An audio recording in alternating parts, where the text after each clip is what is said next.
दोस्तों, दुख की खबर थी कि राजू श्रीवास्तव जी अब हमारे बीच में नहीं रहे। आपने देखा होगा राजू श्रीवास्तव जी की भी मृत्यु हृदयाघात की वजह से हुई। ऐसी क्या वजह है कि हम सारे के सारे लोग, मतलब कई बॉलीवुड सेलिब्रिटी पिछले कुछ समय में अल्प आयु में ही मृत्यु का ग्रास बनते जा रहे हैं। जब हम इसके पीछे आयुर्वेद में जाते हैं तो आयुर्वेद के अकॉर्डिंग इसके पीछे बहुत सारे कारण हैं। बहुत सारी ऐसी चीजें हैं आयुर्वेद की, जिन ऐसे नियम हैं जिनकी हम लोग अवहेलना कर रहे हैं। जब हम लोग आधुनिक विज्ञान के हिसाब से अपने खाने की बात करते हैं तो हम हमेशा यही बात करते हैं ना कि कोई एक न्यूट्रिशन हमारी बॉडी में है या नहीं है, या कहीं ज़्यादा मात्रा में तो नहीं हो गया। कुल मिलाकर हमारी किसी भी चीज़ के पोषक तत्वों की तरफ को नज़र रहती है। हमारे सारे के सारे खाने इस वाली चीज़ से डिसाइड होते हैं कि क्या उनके अंदर पोषक तत्व प्रॉपर मात्रा में मौजूद है या नहीं है। लेकिन क्या ये बहुत है? कम से कम आयुर्वेद इस चीज़ को नहीं मानता। आयुर्वेद में एक पॉइंट आता है जिसको हम लोग बोलते हैं आम।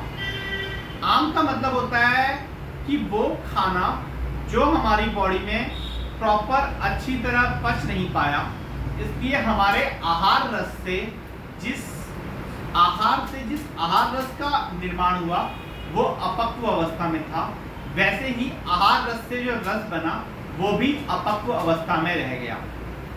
इसके आम के जो गुण होते हैं उसके अंदर कुछ चिपचिपापन भी एक गुण होता है। इसकी वजह से हमारी जो रक्तवाहिनी धमनियां होती हैं उनमें अलग अलग जगहों पर ब्लॉकेजेस समझ लीजिए या अवरोध समझ लीजिए वो उत्पन्न हो जाते हैं। कुछ स्रोतों मार्ग जो होते हैं वो अवरुद्ध हो जाते हैं। अब ये जो सब चीज़ें मैंने आपको बताई ये आयुर्वेद के हिसाब से हैं। जो आयुर्वेद के स्टूडेंट नहीं है शायद उनके सर के ऊपर से गया हो, उनको शायद ये वाली चीज़ें समझ ना लगी हो, ये डॉक्टर क्या बोल रहा है टाइप। लेकिन अगर आप थोड़ा सा गहराई से सोचने की कोशिश करेंगे, देखिए आप सब लोगों ने र्यूमेटॉइड आर्थराइटिस नाम की बीमारी के बारे में सुना होगा। र्यूमेटॉइड आर्थराइटिस को आयुर्वेद में कहते हैं आम बात। कुल मिलाकर र्यूमा वर्ड जो है वो उसको आप आम से रिलेट कर सकते हैं। अब इसके मुकाबले आयुर्वेद में दो और बीमारियों का वर्णन है। एक है र्यूमेटिक हार्ट डिजीज और दूसरा है र्यूमेटिक फीवर, यानी कि आमज ज्वर और आमज हृदय रोग। अब आम की अनडाइजेस्टेड मेटाबोलाइट्स की कितनी इंपॉर्टेंस है हार्ट डिजीज में, ये वाली चीज समझने की जरूरत है।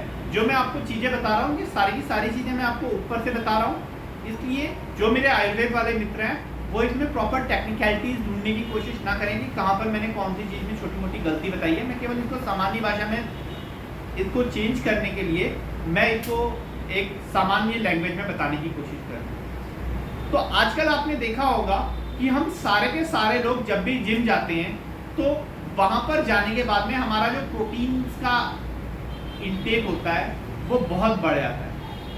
ये प्रोटीन मैं उन लोग के लिए बोल रहा हूँ जो लोग बहुत ऑथेंटिक तरीके से कर रहे हैं, वरना लोग तो आजकल स्टीरॉइड की तरफ को जा रहे हैं। और स्टीरॉइड के क्या नुकसान होते हैं ये आधुनिक विज्ञान भी मानता है और आप सारे लोग भी जानते होंगे, अच्छी तरह उससे परिचित होंगे।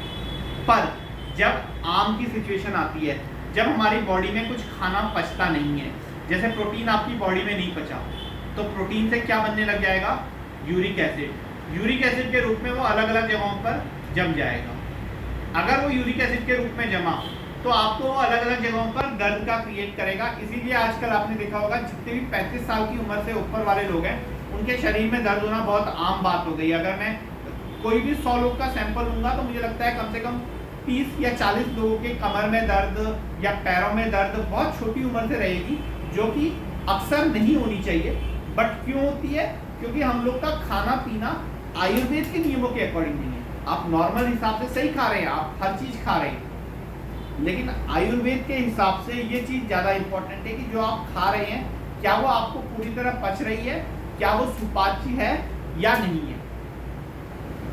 यही वाली चीज अगर यही कुपाचन की अवस्था काफी दिनों तक रह जाए तो इनकी वजह से आपका जो खून होता है उसके अंदर भी चिपचिपाहट के अंश चले जाते हैं, या आपके जो दिल के आसपास की मसल्स होती हैं उनके ऊपर भी कुछ कुछ गंदगी, टॉक्सिसिटीज डेवलप हो जाती हैं। उन वाले केसेस में आपकी बाकी सारी की सारी चीज़ें सही आएंगी, बाकी सारी की सारी रिपोर्ट्स नहीं बिगड़ी हुई मिलेंगी, आप बहुत हेल्दी होंगे, शायद आप रेगुलरली सब कुछ ठीक ठाक कर रहे हो। लेकिन जिस वक्त जरा से तनाव की अवस्था आ गई उस वक्त आपका दिल उस तनाव को नहीं सहन कर पाएगा। अब इस तरीके की बीमारी का क्या इलाज करें, जो बीमारी अगर आप जाके मशीनों के अंदर ढूंढे तो भी आपको समझ में ना आए। इसका तरीका है किसी एक आयुर्वेद के जानकार आदमी से हमेशा दोस्ती रखना। वो आपका डॉक्टर हो, वो आपका भाई हो, वो आपकी बहन हो, वो आपके माँ हो, वो आपके पिता हो, जिसको भी आयुर्वेद की जानकारी है उसका सानिध्य रखना हमेशा। इस वाली चीज का, और मैं तो कहता हूँ क्यों ना हम लोग खुद ही अपने आयुर्वेद के बारे में जानकारी लेना शुरू कर दें।